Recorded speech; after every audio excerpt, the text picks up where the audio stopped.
देखिए सवाल नंबर 13 को सॉल्व करेंगे। कहता है कि 14 सेंटीमीटर किनारे वाले एक घनाकार काठ के टुकड़े को छीलकर बृहत्तम लंबवृत्तीय शंकु बनाया गया। बृहत्तम माने बड़ा से बड़ा जो शंकु बन सकता है इस घनाकार काठ के टुकड़े में से उसको बनाया गया, जिसका आधार एक फलक पर है। यानी कि जो घनाकार काठ का टुकड़ा है उसका एक फलक पर किसका आधार है, तो शंकु का आधार है। ठीक है, शंकु का आयतन और कुल पृष्ठ का क्षेत्रफल ज्ञात कीजिए। यहाँ देख लीजिए सवाल क्या कहता है, इस चित्र के माध्यम से समझ लीजिए।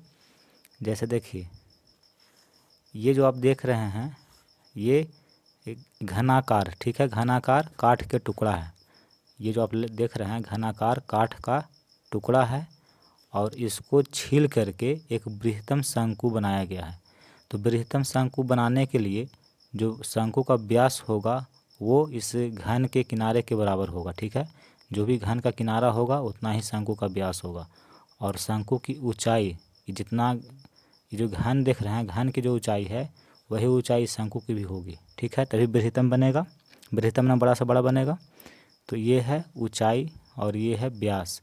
तो ऊंचाई और व्यास दोनों ये घन के भुजा के बराबर होना चाहिए। ठीक है, तो आइए इस सवाल को हम सॉल्व करते हैं। कहता है कि इस घन का आयतन ज्ञात कीजिए और इसका कुल पृष्ठ का क्षेत्रफल निकालिए। ठीक है, तो कुल पृष्ठ का क्षेत्रफल निकालने के लिए देखिए शंकु में एक होती है तिर्यक ऊंचाई, ये जो देख रहे हैं ये है तिर्यक ऊंचाई, इसको भी आपको निकालना होगा। जब एच और त्रिज्या का मान पता हो तो तिर्यक ऊंचाई आप बहुत ही आसानी से निकाल सकते हैं। तो देखिए घन का किनारा और शंकु का व्यास दोनों बराबर होगा। ठीक है, शंकु का व्यास क्योंकि शंकु बृहत्तम बनाया गया है, यानी कि घन का जितना किनारा है उतना ही व्यास का शंकु बनेगा। तो दोनों का मान बराबर होगा। और सवाल में घन का जो किनारा है वो दिया हुआ है 14 सेंटीमीटर। तो शंकु की ऊंचाई यानी एच ये कितना होगी, तो ये भी 14 सेंटीमीटर होगा। ठीक है, क्योंकि घन का जो प्रत्येक किनारा की जो लंबाई है वो बराबर होती है ना।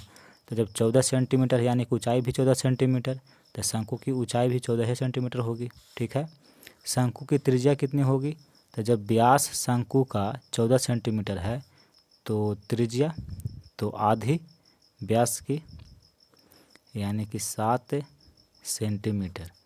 अब देखिए शंकु की त्रिज्या और ऊंचाई दोनों दिया हुआ है, तो पहले आप तिर्यक ऊंचाई निकालिए। ठीक है, जैसे ये शंकु है, ये शंकु है। ठीक है, तो देखिए शंकु में ये है त्रिज्या, आधार की ये त्रिज्या है शंकु की, और ये है ऊंचाई, और ये जो आप देख रहे हैं इसको बोलते हैं तिर्यक ऊंचाई। तिर्यक ऊंचाई को एल से सूचित करते हैं। तो आर का भी मान पता है, एच का भी मान पता है, तो पहले एल निकाल लीजिए। तो हम मान लिए, देखिए माना शंकु की तिर्यक ऊंचाई एल सेंटीमीटर है, तो एल बराबर इसका एक फार्मूला होता है √r² plus H square. L का मान अगर निकालना है तो ये सूत्र होता है त्रिज्या का वर्ग प्लस ऊंचाई का वर्गमूल। ठीक है, त्रिज्या 7 है तो 7 का वर्ग करेंगे जोड़, ऊंचाई है 14 तो 14 का वर्ग और इसका वर्गमूल। देखिए 7 का वर्ग होता है 49 और 14 का वर्ग होता है 196। ये दोनों को जोड़ दीजिए। ठीक है, तो इसको जोड़ेंगे तो कितना होगा, देखिए 9 6 15, 4 9 13 और एक हासिल 14, एक और एक 2, 245। अब यहाँ पे देखिए 245 है, इसका वर्गमूल निकालिए तो 7√5 होगा। ठीक है, अब देखिए 7 गुना 5 का वर्गमूल कितना होता है, 5 का वर्गमूल होता है 2.23। ठीक है, और जब इसको हम गुना कर देंगे तो ये हो जाएगा 15.61, यानी कि इतना सेंटीमीटर तिर्यक ऊंचाई है। शंकु की तिर्यक ऊंचाई है 15.61। अब देखिए शंकु का क्या निकालना है, पहले आयतन निकालना है। ठीक है, शंकु का आयतन, तो इसका एक सूत्र होता है, शंकु का आयतन का सूत्र होता है 1/3 πr²h। ठीक है, ये फार्मूला है, इसी पे हम मान रखेंगे। देखिए 1/3 पाई का मान होता है 22/7। शंकु की त्रिज्या 7 सेंटीमीटर है और 7 का वर्ग कर देंगे क्योंकि त्रिज्या का वर्ग है। और ऊंचाई, शंकु की ऊंचाई है 14 सेंटीमीटर। 7 से 7 कट गया तो ऊपर में 22 गुना 7 गुना 14, और इसको आप गुना करिएगा तो ये हो जाएगा 2156। बटा में कितना है? 3 है। अब इसको 3 से आप भागा दीजिए, ठीक है।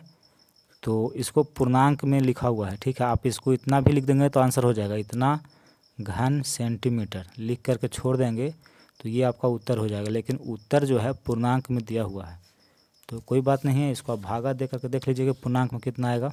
तो देखिए 2156 को 3 से भागा देते हैं, 3 सत्ते 21 कट गया, ऊपर से उतरा 5, 3 एकम 3, 5 में से 3 जाएगा 2, ऊपर से उतरेगा 6, 3 8 24, शेषफल 2 बचा, यानी कि 718 पूर्णांक 2/3।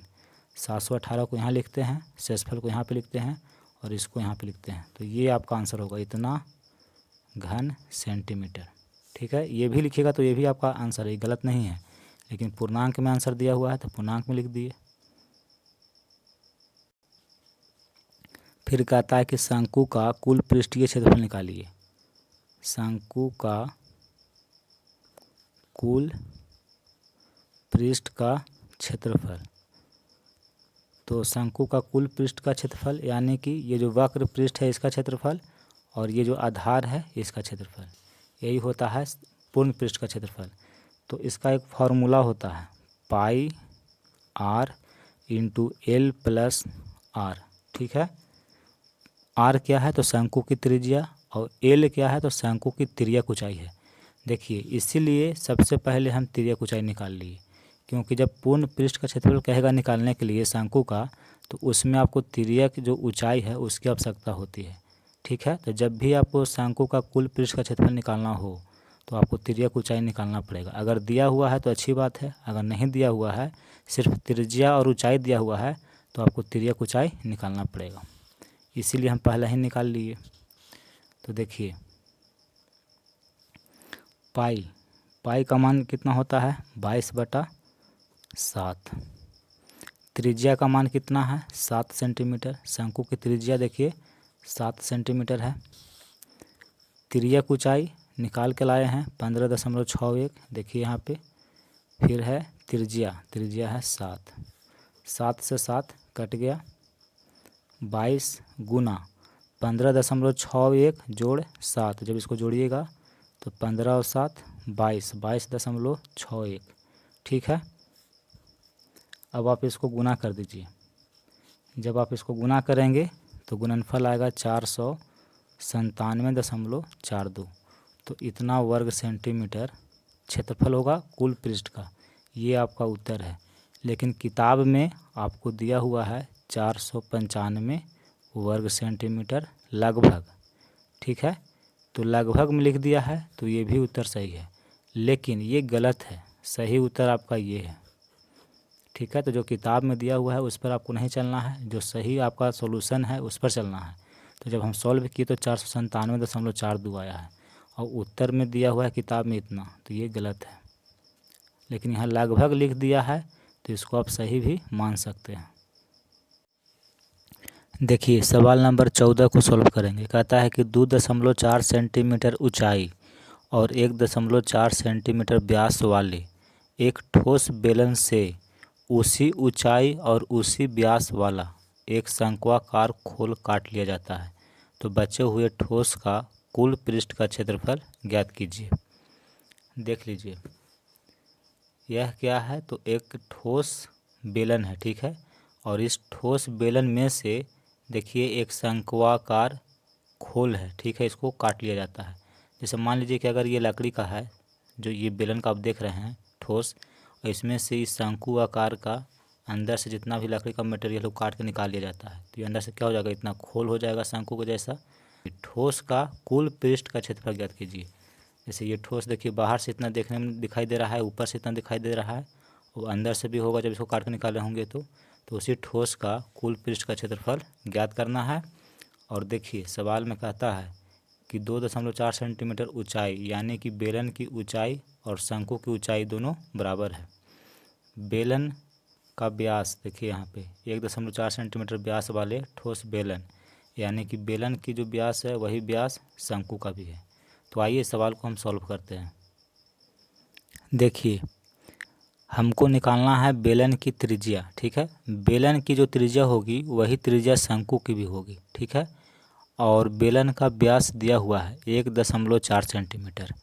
तो बेलन का व्यास है 1.4 सेंटीमीटर, तो बेलन की त्रिज्या कितनी होगी, तो इस व्यास का आधा, ठीक है।